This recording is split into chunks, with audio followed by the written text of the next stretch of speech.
Comic book gurus. Hello, it's Steve from the Preston and Steve Show. We are here with another installment of the Comic Book Gurus, and I'd like to ask you to indulge me for a moment and imagine that we are in Anywhere, USA. It's the middle of the night, and young Billy, all of 10 years old, is tossing and turning because he has a question about his favorite superhero, the Hulk, and only Daddy can answer it. So he tiptoes down to his parents' bedroom and gently taps his father's arm. Daddy, he says, is there a red Hulk? Well, of course, Dad, half asleep, puts his hand gently on his son's shoulder and says, tomorrow I'm sending you to military school. Now, the sad truth is Billy could have avoided all of that crap simply by consulting the comic book gurus, which is what we're going to do. And we're going to talk all things Red Hulk, Green Hulk, and the upcoming Captain America movie. Of course, the gurus are Craig Lagans, Rockstar Rob, and the spectacular Steph. Rob, let's start with you. Captain America, Brave New World. We know a couple of things. We know Harrison Ford has replaced William Hurt. We know the Red Hulk makes his screen debut, but we need you to elaborate and illuminate. What can we expect from this movie? Well, it's going to be a Valentine's Day heartwarmer because it's coming out in February. Ah. So Red Hulk for Valentine's Day. Love it. Anyway, what we're getting basically with the storyline of the Falcon, President Thaddeus Ross, who, is Harrison Ford, will want to form a Avengers again and wants Sam Wilson to run it, but Sam Wilson has the same doubts that Captain America had in Winter Soldier about superheroes being run by a government. So, and that's going to lead into the Thunderbolts. But what Sam doesn't know is that Harrison Ford, Thaddeus Ross, is now the Red Hulk. And he's going to have to battle the Red Hulk. So he went from battling Ant-Man, battling Spider-Man, to battling a Red Hulk. So a quick question. At any point in the Hulk films or the any movie that included the Hulk, up to now, did we have any indication that the general was, in fact, the Red Hulk? No, and I don't think he was at any of those points. Now, one character we're getting back is Sam Stearns, who was from the Hulk movie, the last Hulk movie, and he will play the leader, which was another gamma irradiated person. Instead of super muscles and strength, he gets super brains, and he just constantly wants to kill the Hulk. Craig, on the surface and to the neophyte, the Hulk seems to be not much different than your average Walmart shopper, but he does have a rich history in the comics, TV, and film. So you could give us kind of a Cliff Notes version of the Hulk, specifically the Red Hulk, and perhaps his application to the movie. Well, the Red Hulk made his comic book debut in Hulk #1 way back in 2008, but we didn't find out who the Red Hulk was until Hulk #23 2 years later. And when we did find out who the Red Hulk was, we found out that we knew this character since 1962. The Red Hulk was, in fact, the aforementioned General Thaddeus Thunderbolt Ross.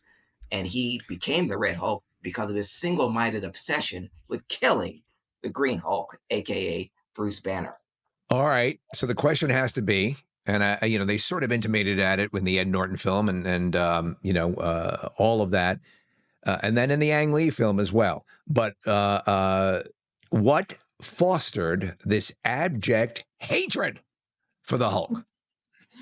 For that answer, Steve, we have to go all the way back to 1962 in Hulk #1, where General Thunderbolt Ross was in charge of gamma testing in this field, and it was then that the president, the head of this gamma testing site, went to Bruce Banner instead of General Ross to get his insight and his knowledge of gamma radiation and what they can expect. General Ross, and remember this is 1962, was so outraged that this egghead would be in charge over him, or the president or the head of this government organization would take this man's word over mine, a 4-star general. Well, that will not stand. And this self-same egghead is dating my daughter. No, no, no, no, no, no. That will Yeah. not stand. Think of So- any father just thinking about that and all the finger stuff that could be going on, especially, you know what I'm talking about, gamma irradiated fingers, no less. So, Exactly. But the Red Hulk was special because it was General Thunderbolt Ross. But before we knew it was General Thunderbolt Ross, this Red Hulk possessed the same powers as the Green Hulk, and in fact killed all of Hulk's enemies, killed the Abomination, killed Wendigo, all to make sure that there was no more gamma radiated superheroes, and only wanted to focus on killing the Hulk because of he spent so many years, decades, trying to kill the Hulk, and he has the same powers as Hulk, except with the matter the Green Hulk gets, the stronger he gets, the matter the Red Hulk gets, the hotter he gets. And he irradiates. you mean in a sexy who wears short shorts kind of way, or an actual power? in an actual power, Steve. The Red Hulk is so emblazingly hot. When he gets, the stronger he gets, the hotter he gets. He turned an entire desert full of sand into glass. That's how hot the Red Hulk gets. Interesting.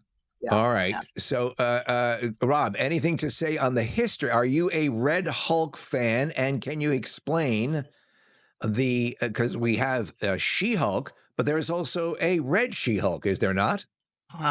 Yes, I believe there was at one point a Red She-Hulk. There were a lot of different Hulks. There was Rick Jones became a Hulk. You've got Doc Samson, who got Hulk powers and got really strong, super smart with green hair. Hulk had a son.